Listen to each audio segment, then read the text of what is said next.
Traditionally, we were a VAR. We started out as a value-added reseller with hardware and software and reselling those to various businesses in our community. That's how the business started.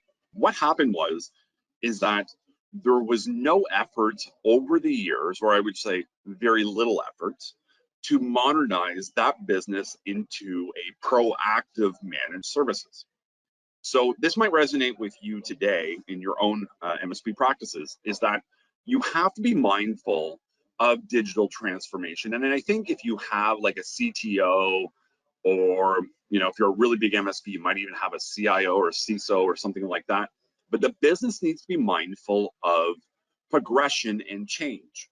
So when it comes to your technology stack, that is something you should be evaluating on a minimum, a yearly basis.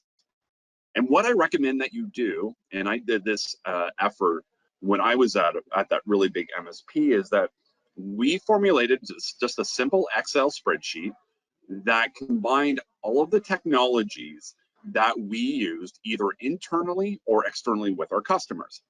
We realized that we had 3 different types of mail security products. We have 4 different types of backups. There was lots more. What we realized is we had about 70 different vendors across all of our customers. Now, you may say, well, 70, I might have 100. I'm a really big MSP. Well, what I also would recommend is you try to at least slim down where you can, because what you'll do is perform better in your service delivery around those technologies that you know best. Now, it's not always easy, right?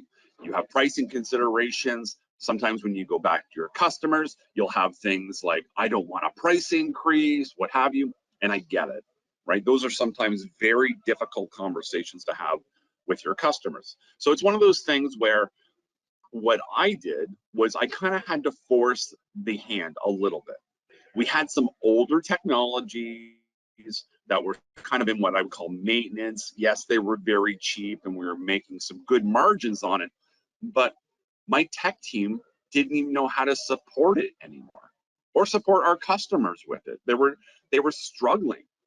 So it's one of those things that you always have to be mindful when you're selling services or you're doing value-added reselling, is that yes, you can sell it on the front end and you're going to make some points, but someone on the back end also has to support it. Now, it is not always a consideration, especially when you have a sales team and you have a good sales motion and you're able to sell those technologies effectively. But you also have to be mindful that you're going to cause some heartburn with that customer if you can't support it properly.